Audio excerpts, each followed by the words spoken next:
introduction, and thanks for the opportunity to be here. It's an honor to be here.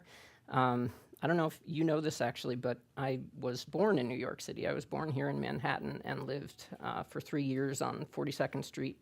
And then mom and dad wanted to move down the Northeast Corridor line, so I grew up in New Jersey. But I think this is actually the first time I've come back and given a presentation in New York City, so it's good to be back. And I guess, as they say, if you make it here, you make it anywhere, and at least I made it to here. We'll see by the end of the talk if I make it while here.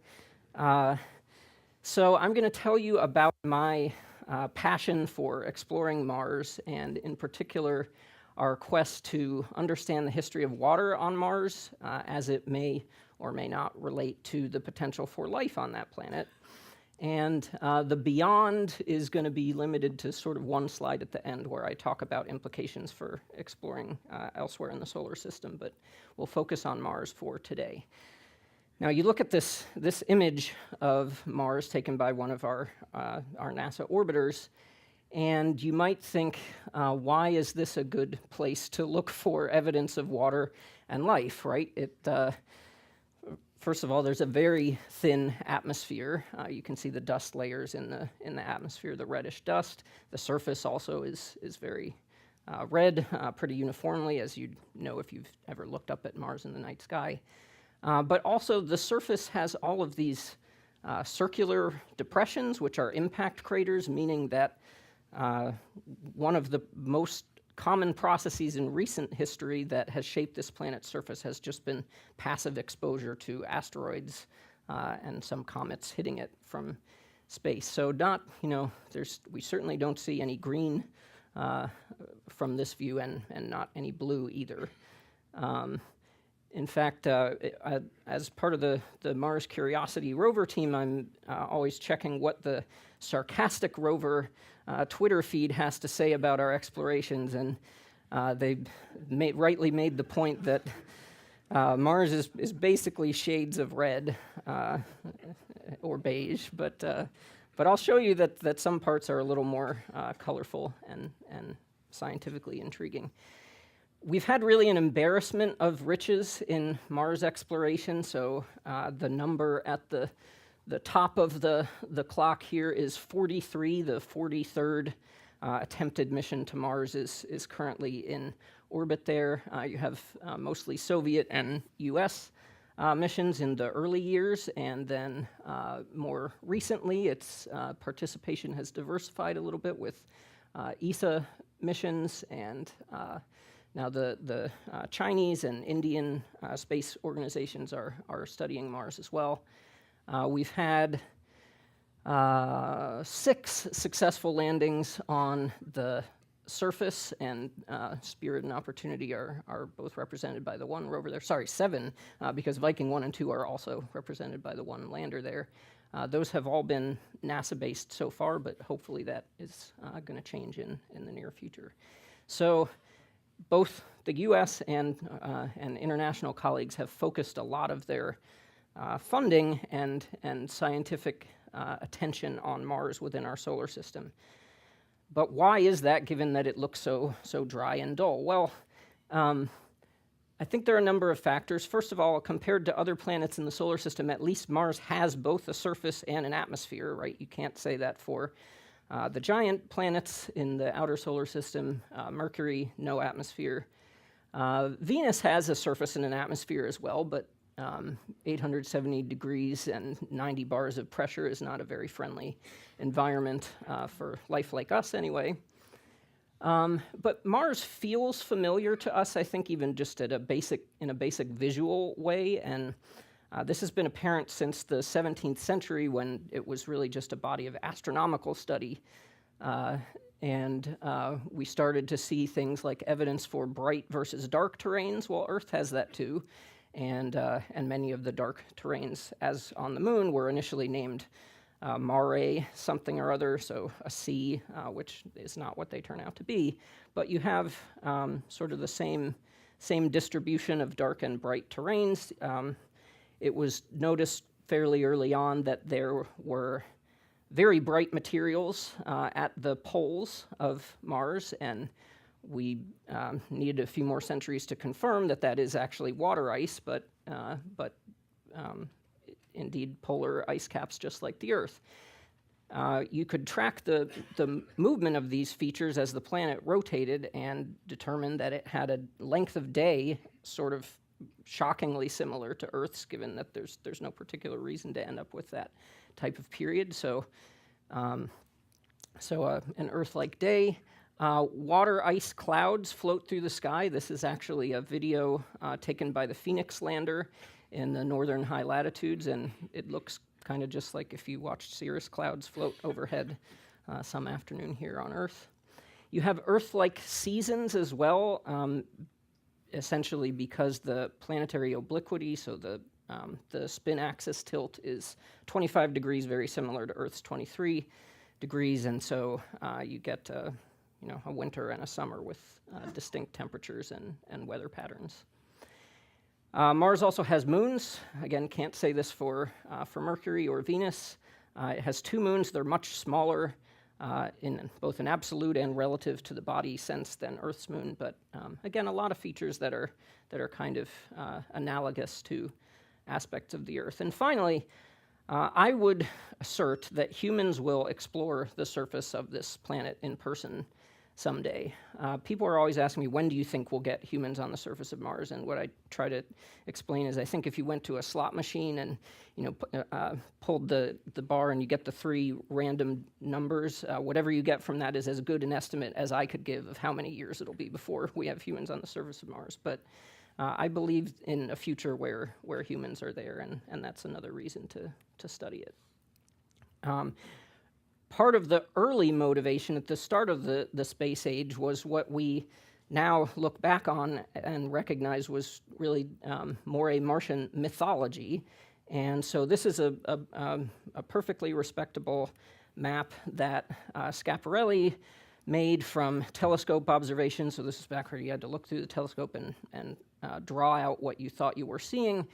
And he thought he saw a lot of linear dark features on the surface that he called Canali, meaning channels in Italian. And an excitable astronomer in the US saw this word Canali and thought, oh, these are channels that the intelligent Martians are using to transport water from the poles where there's still ice down to the equator where it's warmer and they can have their cities.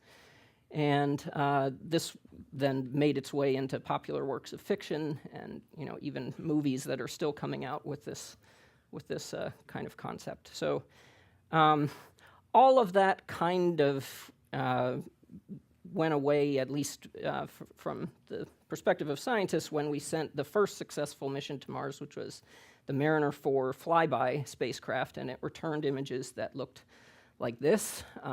As you saw on the first slide, here we see a number of circular depressions that are impact craters, and in that sense it was very reminiscent of the surface of the moon, which is not a world that has cities and canals on it. Perhaps even more devastating from a habitability perspective was the fact that as Mariner 4 first definitively observed, the atmospheric density at Mars is much more rarefied than Earth. So 1 bar at sea level on the Earth compared to 6 millibar, so less than 1%, the average surface atmospheric pressure at Mars. And we hadn't known this before because we could detect the CO2 from the Earth and thought maybe it's just a minor constituent of a thick atmosphere, but Mariner 4 showed us that CO2 is actually is 95% of the atmosphere, and that's all there really is.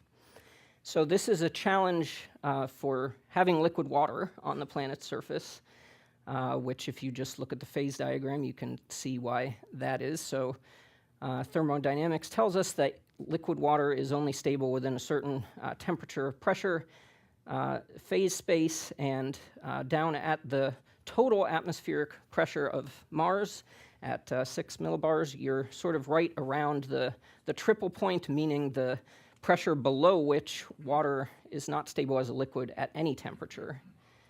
And it's even kind of worse than this diagram makes it look, because this is the pressure on the y-axis is really the partial pressure of water in the atmosphere that would be in equilibrium with a liquid standing at the surface. So basically, anywhere below this red line, as parts of Mars are, the water would boil away instantaneously. Above the red line, yes, it won't boil, but it's still going to evaporate pretty quickly.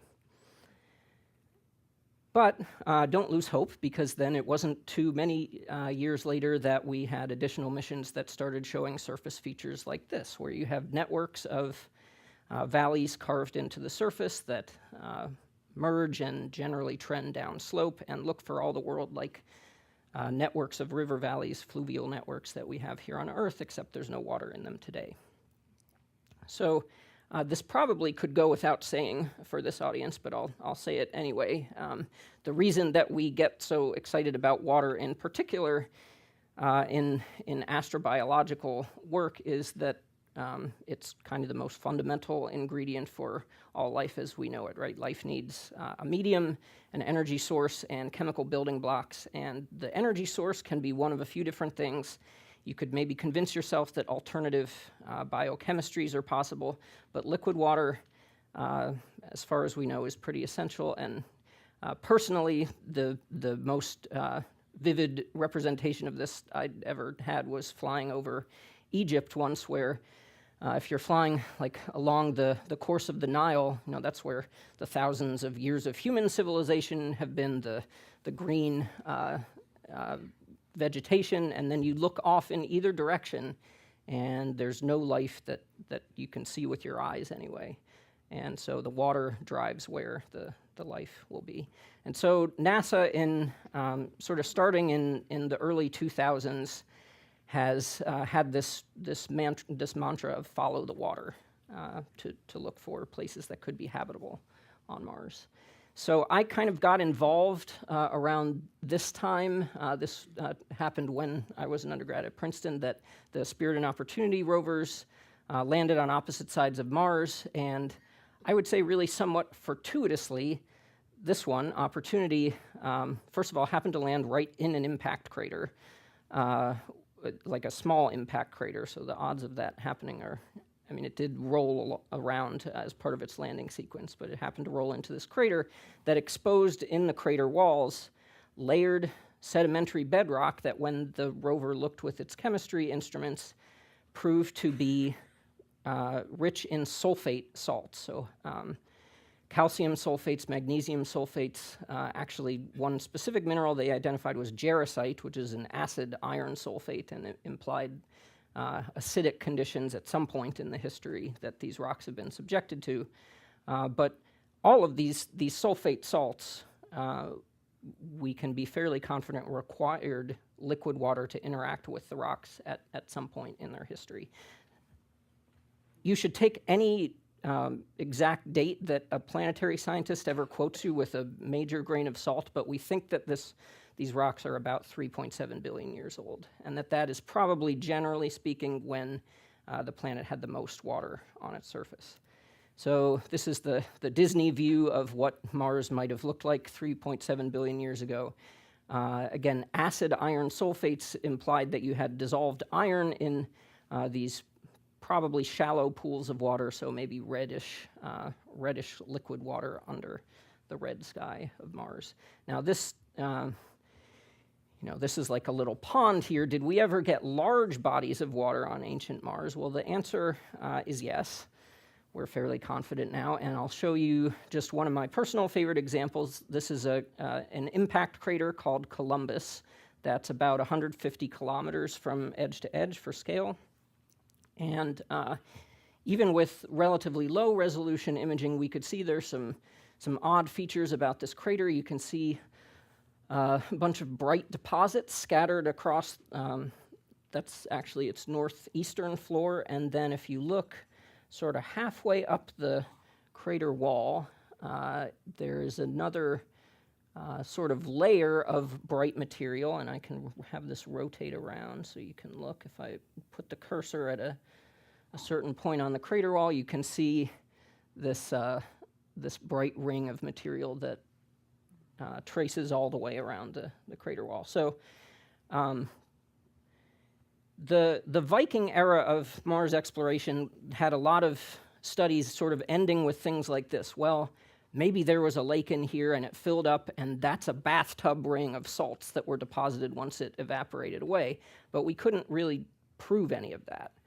And that all changed, I would say, most definitively with the arrival of the Mars Reconnaissance Orbiter in 2006, which is the mission that I'll show you the most data from in the talk. So this is Mars Reconnaissance Orbiter with the giant antenna on top and solar panels always pointed toward the sun.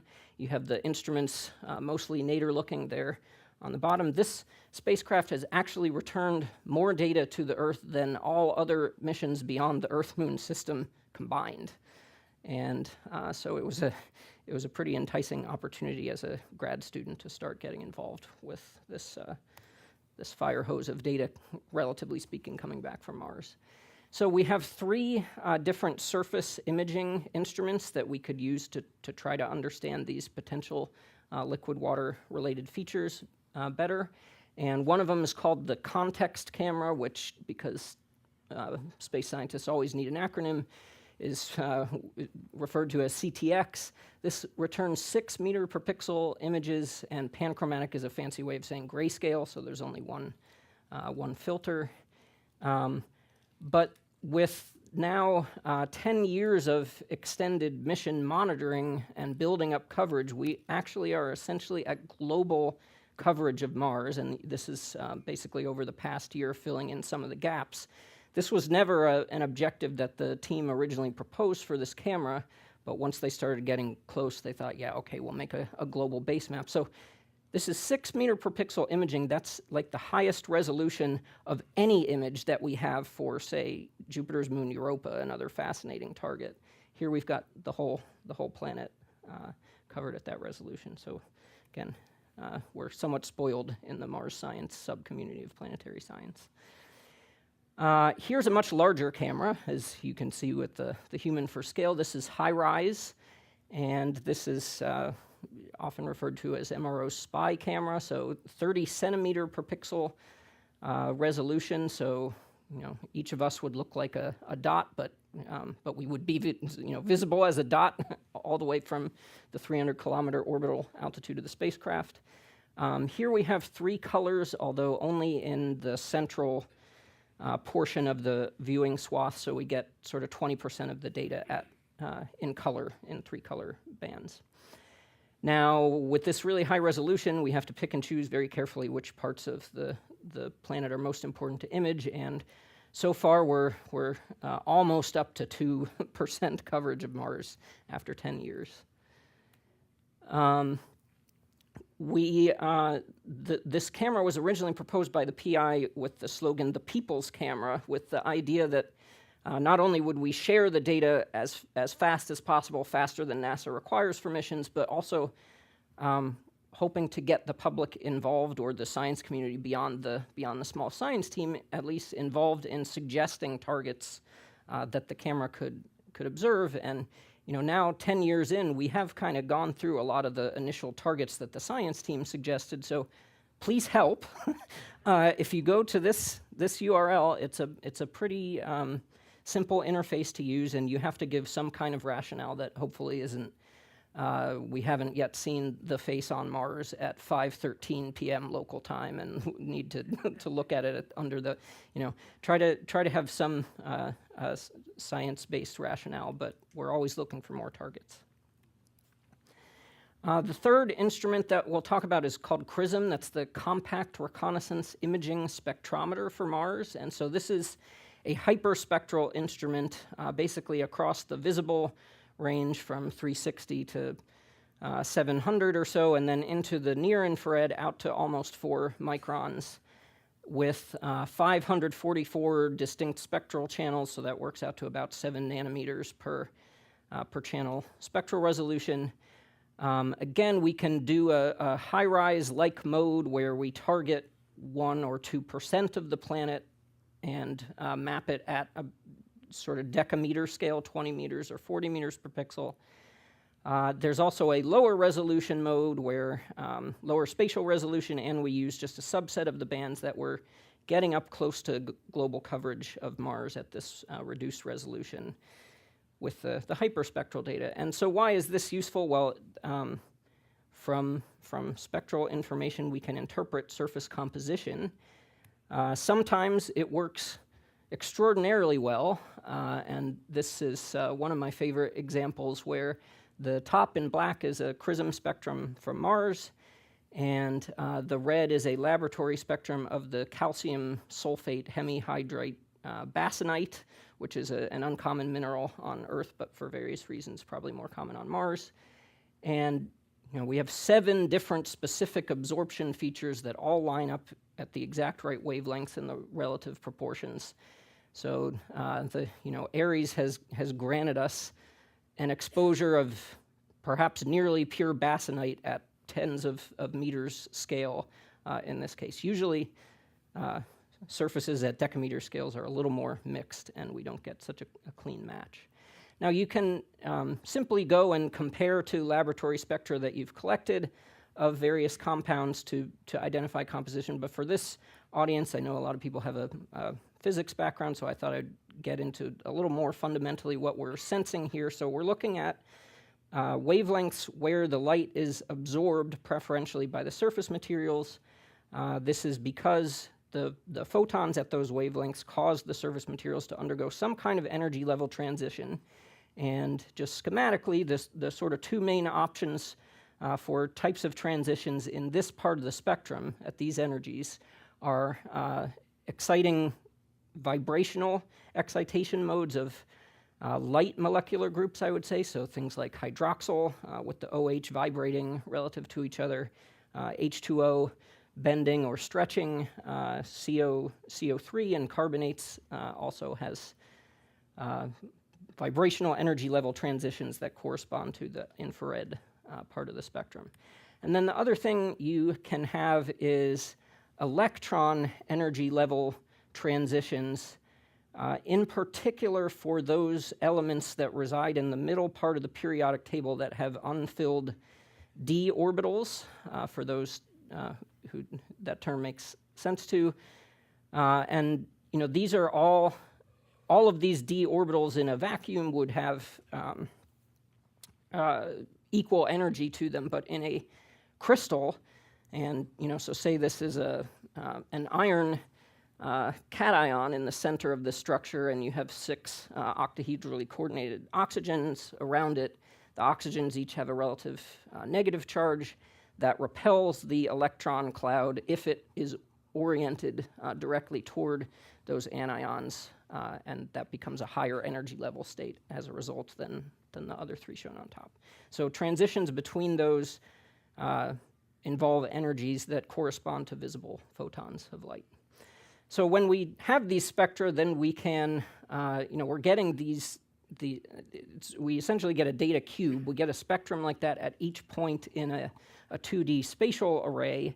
And so this is an example of an obviously false color, although I don't like that term because it's true information, right? We didn't make it up.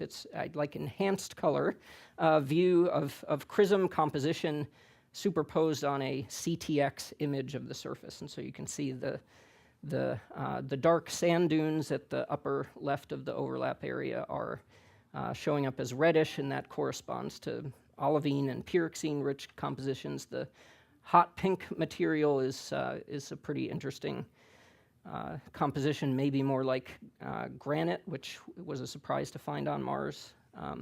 But at any rate, if we, with all of that introduction to the MRO data set, if we now apply it to that crater that I showed you the rotation of before, Columbus crater, this is a zoom in with the HighRise camera at a location where we actually got 2 different views, and from that stereo information derived a digital topographic map that we then overlaid the Chrism compositional information onto.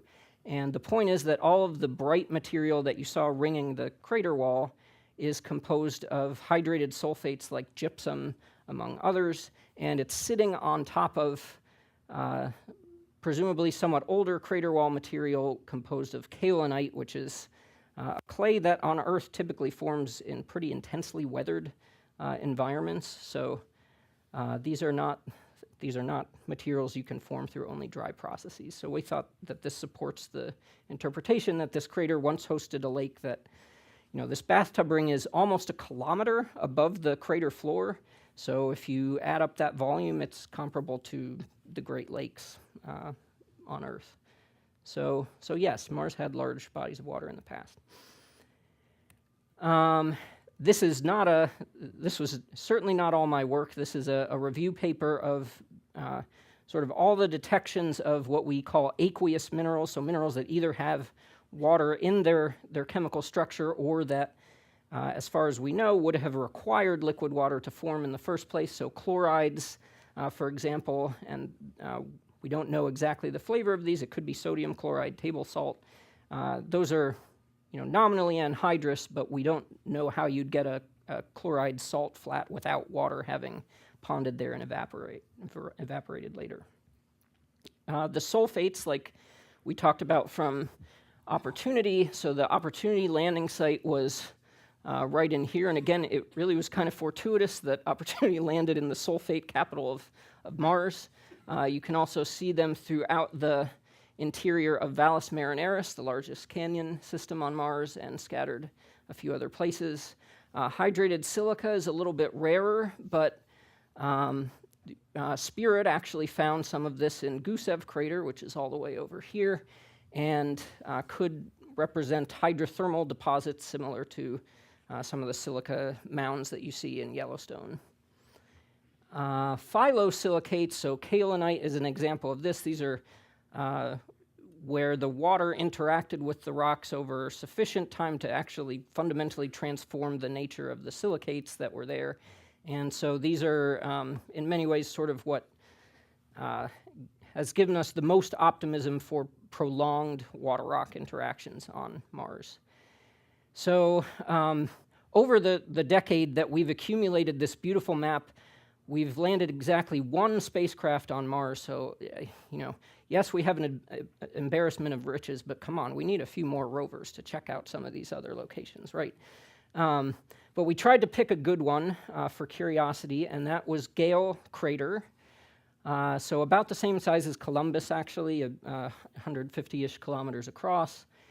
And this crater has a mountain in the center of it that, by some measures, is actually taller than the crater rim. So you explain that one to me. And this mountain is composed of sedimentary rocks. So the hope here was that we could go land on the smooth, flat plains next to it, and then do kind of a reverse descend through the Grand Canyon kind of approach, climb up as much of the mountain as the rover will survive climbing, and look at what we could tell with Chrism was both some clay-bearing rocks in the deepest, oldest strata in this mountain, and then sulfate-bearing rocks a little bit higher up. You also happen to have in the smooth floor where we landed a fan of material that, if I didn't have the contours there, it'd probably be hard for you to see, but trust me, it's there. And the rover landed right near the front of this fan, kind of in here, and drove over to look at the rocks that are there that presumably were transported down this channel by, flowing something. I have a colleague in the Mars science community who's like, fine, if you don't want to trust that it's water, then maybe it was beer that carried this down to a liquid medium. So this is where we landed with Curiosity. This happened 5 years ago now, and a funny story, another colleague of David's and mine who is a classmate of mine at Princeton, Elizabeth Landau, we sort of reunited when I moved to Georgia Tech because she at the time was a science writer for CNN in Atlanta, and I told her we're doing a landing party because the landing was happening at like 1 a.m. Eastern time. So I said, we're doing this landing party in Midtown if you want to come. And she came, and she was sitting right behind me as the spacecraft went through its series of events to touch down on Mars. This is actually one of the most amazing high-rise images we've ever taken, I think. This was an image carefully timed and pointed so that we're actually seeing the spacecraft descending through the Martian atmosphere on the parachute. And so we knew that part worked.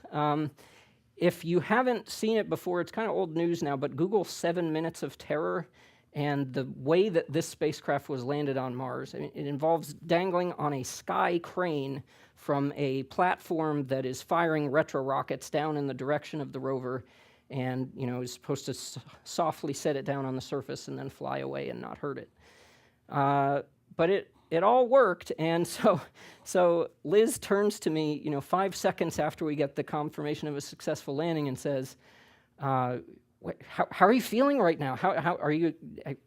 Tell me what you're thinking in this moment. And I didn't think about, she writes for CNN. So the next day, you get this article on CNN where you have these very eloquent words from President Obama about what this proud moment means for exploration. And then you have James Wray saying, "Man, this whole thing seemed completely crazy." So that's my Curiosity landing story. If you want to follow along where this mission is these days, you can do so at mars.jpl.nasa.gov/MSL is the Mars Science Laboratory. That's the other name for Curiosity. And this is as of a few weeks ago. We basically are finally up in the lower layers, approaching where the clay mineral signatures are that were detected from orbit, and that's what we'll be exploring in the months to come. This is a very heavily instrumented rover. You can see all the different science instruments here. We obviously have imaging, a few different cameras. We have several different ways of measuring chemistry. We have an X-ray diffraction instrument for the first time on Mars to measure definitive mineralogy, as the XRD folks say. The experiment that I'm directly involved with is called SAM, which stands for Sample Analysis at Mars, which is not very descriptive, but what this does is you can ingest atmospheric gas or volatilize a scooped or drilled solid sample in an oven that you can slowly heat up to about 850 Celsius and look at what molecular species boil off of it as a function of temperature. Now, is this being directed from the ground as it's going through its various tasks? Yeah. The question was, are we directing this from the ground? And the science team essentially plans one day of observations at a time, and some days we'll come in the next day and find out that none of what we had planned executed because there was an issue with the very first step in the sequence. But yeah, we have to, the rover has some terrain evaluation capability so that we don't have to tell it, drive this way and you've got to avoid the rock here and here and here and here. It can detect hazards to a certain degree on its own, but the science measurements we have to plan. So with SAM, we can take the gases either from the atmosphere or boiled off samples and pass them through one of several gas chromatograph columns and then through a mass spectrometer. And this lets us look at volatile mineral species, so water coming off of clay minerals, SO2 coming off of sulfates. We can also look for organics with this, which that's a long story that you can ask me about afterward. I'm not really going to talk about the organic detections here today, but these are some of the most abundant species that we saw. This is actually from the very first drill hole, ever made on Mars, because Curiosity was the first spacecraft that could drill a few centimeters into the surface. And interesting to note, right, that the surface is all oxidized red, rusted, but you drill beneath the surface and the rocks are gray, which is maybe encouraging if you want organics to be preserved. You don't want them to be too badly oxidized. But anyway, when we volatilized some of this material, we saw H2O coming off over a broad range of temperature. The highest temperature releases probably due to structural water coming out of clays. We see carbon dioxide from where carbonates were breaking down. Carbonates don't seem to be very abundant in Gale Crater, but we can see them with this instrument sensitivity.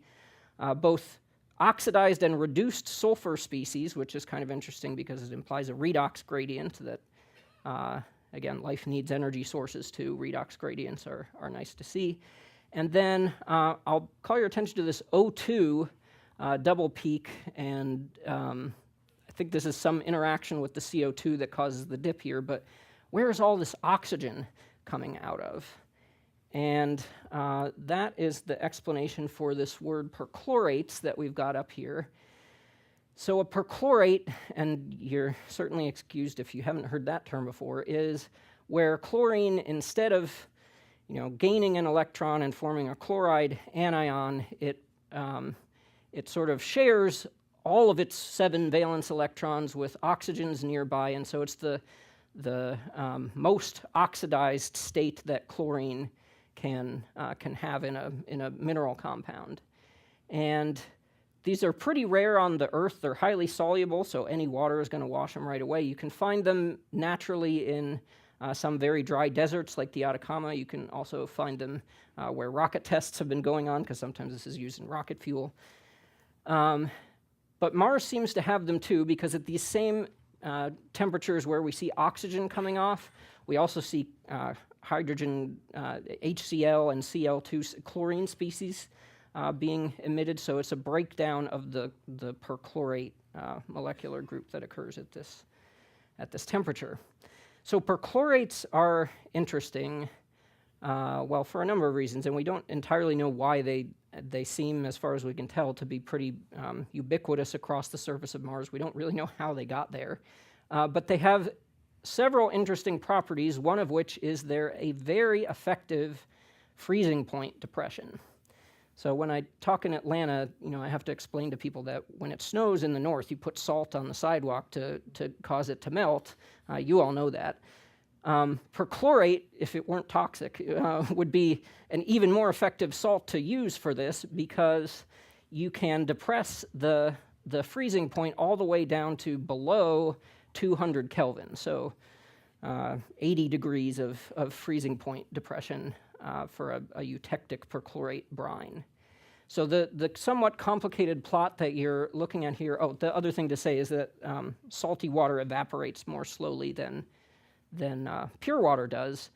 So once we saw these perchlorates, we started asking the question, could this allow liquid water to be stable for some period of time, even today on modern Mars? And so then the plot here is showing a sequence of temperature and atmospheric relative humidity measurements from a few different spacecraft, so Viking, Phoenix, Lander, and then the MSL, again, is Curiosity. And what you can see is that, the nighttime is very cold, but the humidity goes up quite high. During the daytime, the temperature gets up to where, we're northeasterners, we wouldn't mind walking around in 260 Kelvin weather if there were an atmosphere to speak of, but the humidity drops to 0, basically. What you need for liquid to be stable is some period where the humidity is not all the way down at 0 and the temperature is slightly higher than what it gets down to at the middle of the night. And what this is showing is that we think, at least during a brief part of the day, maybe early morning and briefly in the evening, the humidity and temperature at a number of sites on Mars passes through the zone where a calcium perchlorate brine, a saturated calcium perchlorate brine, could be stable at the surface. So that's encouraging, and it turns out is relevant to one of the most exciting and perhaps controversial features that's been found in recent Mars exploration, and this is a series of images from the HighRise camera looking at the slope of a crater wall. So the crater kind of arcs around like this, and so the down into the crater is up and to the left on the screen here. And the things to note here are these dark streaks of material that kind of originate at the bedrock soil interface, and what the little graphic at the top is showing is how is the seasonal sequence of acquisition of these images, and what you can see is that you get these dark streaks appearing, growing downslope, darkening during the late spring and summer on Mars, in the southern hemisphere in this case, and then fading away over the winter. And if I were to show you an additional set of years, you would see that these come back in future years.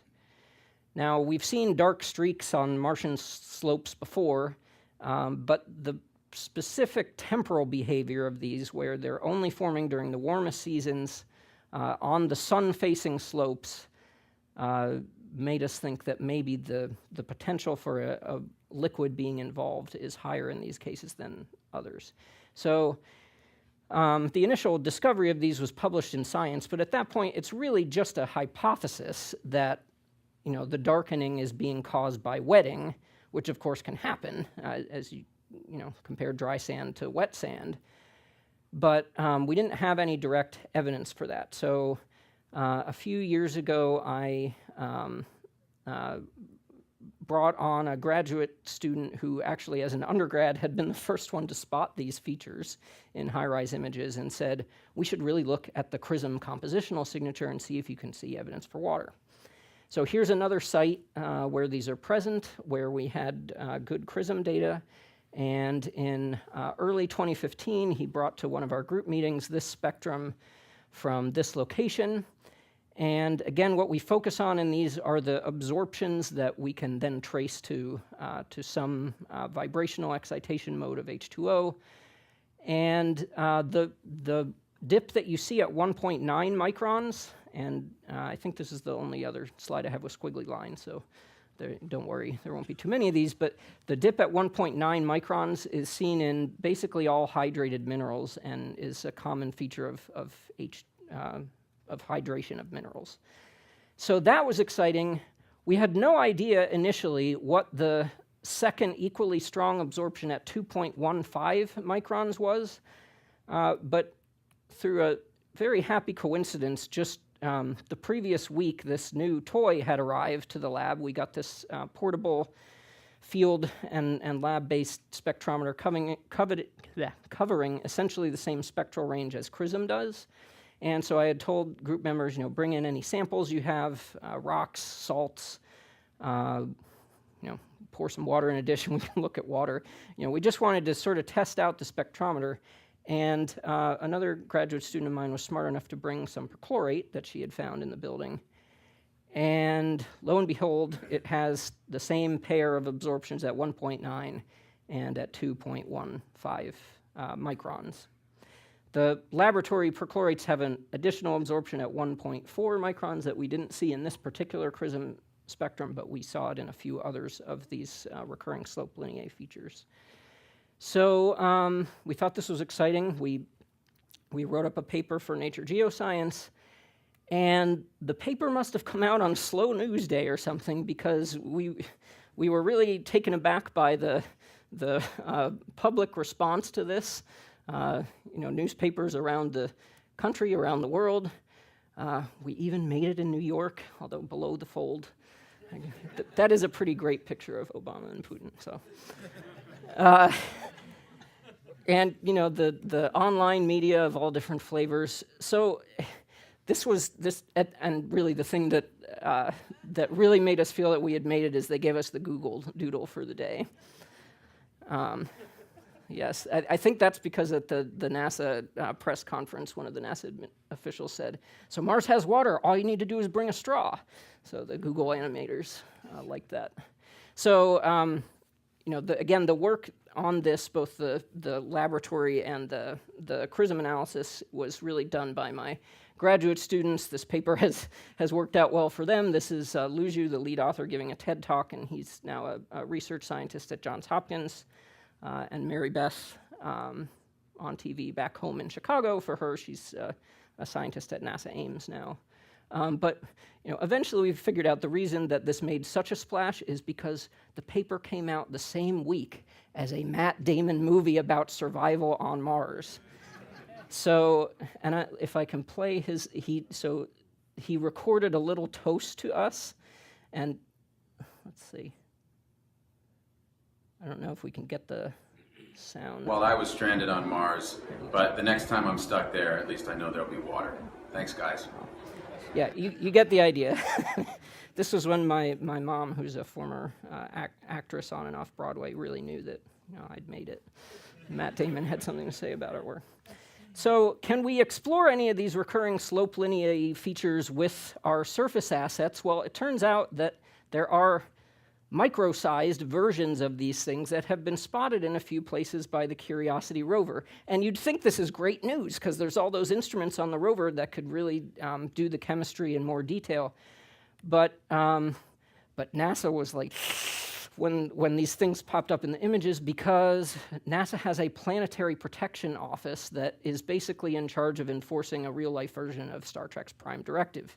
We do not want to interfere with any potential indigenous biosphere on Mars, partially for its sake, but partially for ours. If we're trying to find whether Mars had life, we don't want to poke at things that might have carried life from Earth, especially if it's an environment where maybe that Earth life could actually reproduce and spread, and this is what gives the Planetary Protection Office nightmares. So they told us, please steer away from these and don't touch them, because the Curiosity rover was not sterilized to the degree that is required if you want to interact with a surface that may be habitable in the modern day. So a few years ago, the NASA Mars Exploration Program Analysis Group commissioned this science analysis group to basically say, now that we have HighRise and Chrism, the Mars Reconnaissance Orbiter observations, does this change our feeling of what parts of Mars have to be protected from contamination, and the regions on Mars that get this special protection we call special regions? And so I was a part of this team, and indeed we added recurring slope lineae to the list of pre-existing things that this gets so meta, where we don't know that they're habitable today. And in fact, on that phase diagram plot I showed for the calcium perchlorate, life actually requires a higher water activity and temperature than just liquid does. And we tried to argue that you would never get into the conditions in those saturated perchlorate brines that would be in any danger of allowing life to flourish. But we couldn't prove that they were not special regions, and so that means they have to be treated as if they are special, meaning potentially habitable today. And so a map of Mars here shows, you won't be able to see the tiny little recurring slope lineae spots, but they're little yellow markings we have them in Valles Marineris, we have some in the southern highlands. The other thing you worry about, so they are potentially natural special regions. If there are other places at high latitudes where there's water in the shallow subsurface, it's frozen as ice, and so, in the ice state, it's not a concern for planetary protection. But if you crash your not sterilized spacecraft into it and heat up that ice, you may melt it, and so these are potential induced special regions. So this is the type of thing that we worry about. If we could go and explore them, though, would we expect these to be places where life might be able to do its thing?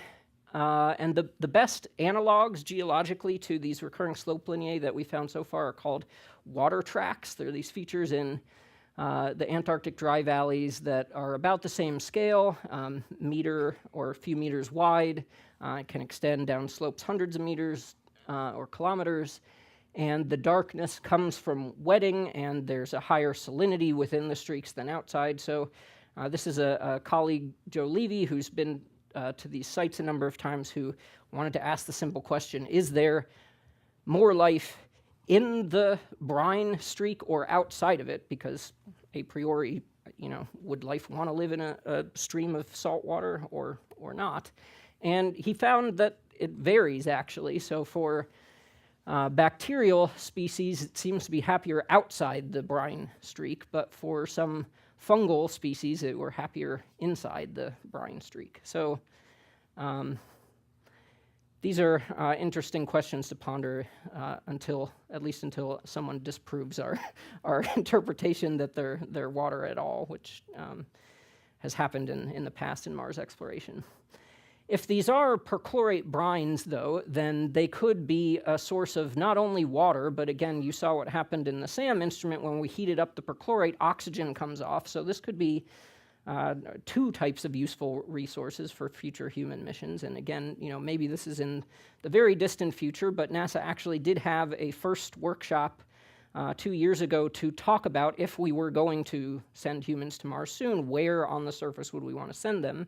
And these recurring slope lineae sites definitely were featured there, with the major caveat that we don't really know how much water is there, because we don't really have any idea where the water is coming from, right? So I used to have slides on this that I would show, but they basically boil down to, well, it could be ground ice that is melted in the warm seasons. It could be a fracture that is accessing a deep aquifer, or it could be perchlorate as a deliquescent salt, meaning it can sort of suck up water vapor and form a liquid out of that. And at some point I realized basically what I'm saying is that the source could be solid, liquid, or vapor, and that's not really saying much at all.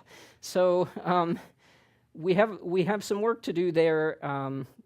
Before we would have any idea what volume of water you're talking about. How is it all very saturated in these salts that would have to be filtered out before we could drink the water? We don't really know. So what are the next steps, while we're waiting for someone to figure out how to sterilize the instruments we would want to use to actually go and touch these in situ? That 43rd Mars mission that was on the second slide is ESA's ExoMars Trace Gas Orbiter. So this is the newest asset in the Mars system. And it launched early last year, went into Mars orbit late last year, and now has been in this prolonged period of aerobraking. So it starts out in a very elliptical orbit and passes through the upper atmosphere to slow it down to lose energy in its orbit through atmospheric drag. And sometime in early 2018, March or April, we'll start to do science with a payload that is focused, as you might guess from the name, on looking for trace gases in the Mars atmosphere, such as methane is one that has been in the literature a lot recently that I haven't really talked about here. But we will also have a camera that can do surface monitoring on this mission. It's called CASIS, the Color and Stereo Surface Imaging System. I was part of the team that proposed CASIS. Although we proposed it under the name HiSci, it was selected. It was then canceled. It was then reborn from the ashes as CASIS, and that was an interesting lesson for me, and a story that I could tell you over a drink sometime, perhaps. But it can be a winding path to the launch pad. One of the big advantages CASIS will have over HighRise, say, it will be at lower resolution, so 5 meters per pixel, approximately 4.5, rather than 30 centimeters. But we will get color data across a much broader swath, and so this is a HighRise color strip, where again, like I told you, it's only down the middle 20% of the image that HighRise gets color. And so this, from the proposal, we were asking the question, what if the camera was oriented such that you only got the color through here, and it's like, okay, this is blue terrain. Well, with the 8.4 kilometer swath width of CASIS, we'd see all these different colors, and furthermore, and so that is useful both potentially for detecting change, which this is an example where something flowed down this crater wall. You don't see it at all in the grayscale, but in the color, the before and after are distinctly different. And then the other thing I was going to note is that we have a fourth spectral filter on CASIS, so one more than HighRise.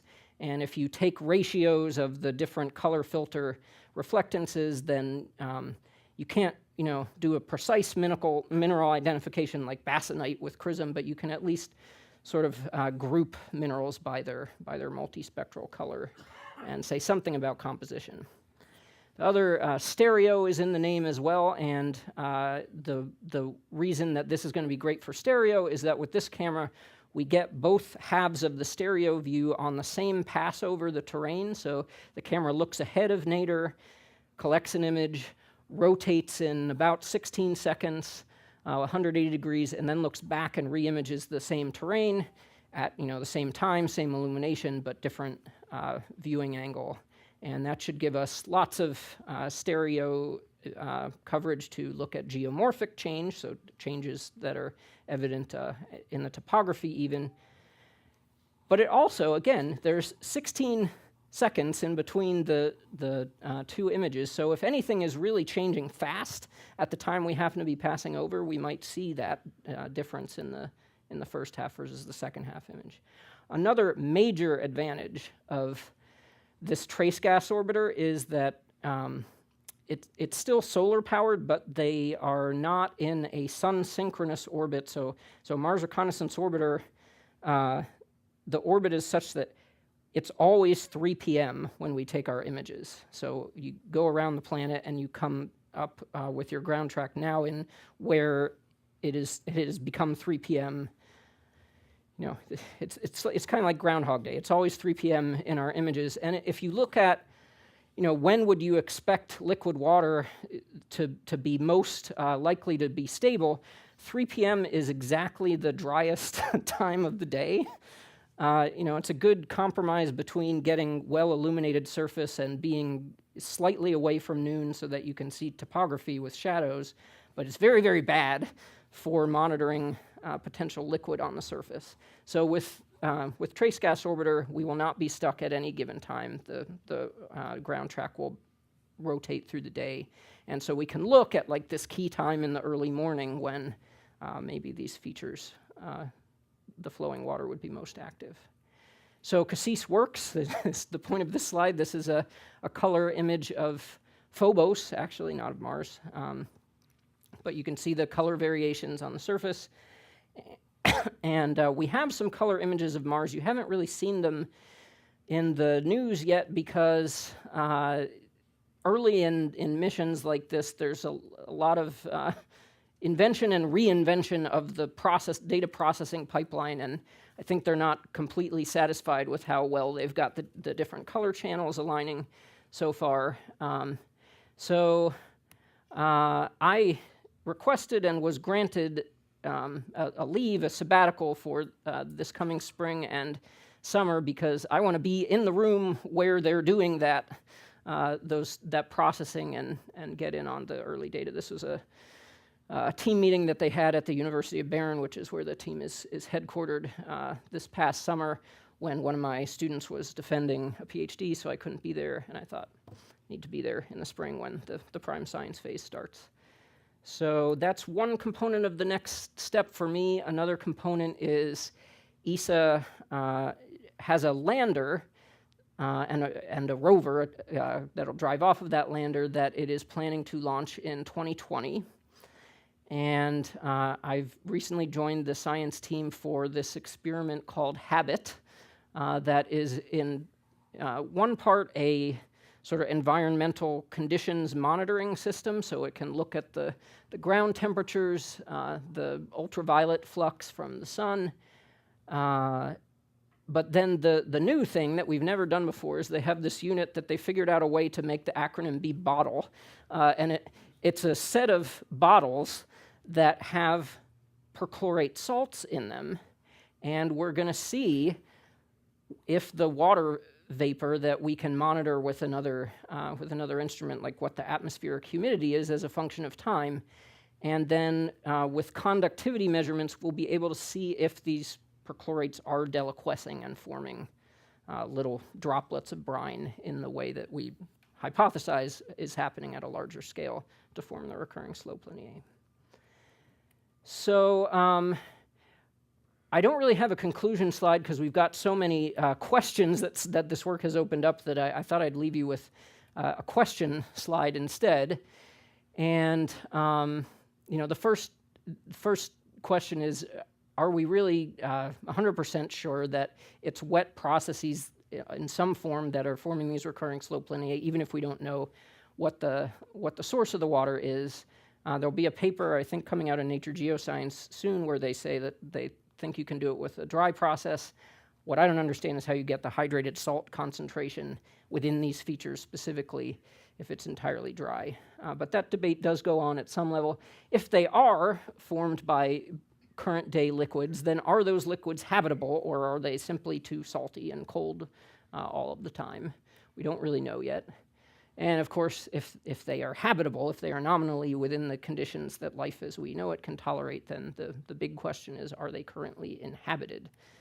To get it, especially that last one, we really are going to need to figure out, as Viking did back in the 1970s, how to sterilize our science instruments so that we can interact with the surface and not worry the planetary protection officers. You know, Viking, the entire spacecraft was baked in an oven, and the instruments worked just fine. And we haven't really been designing instruments with that constraint in mind recently.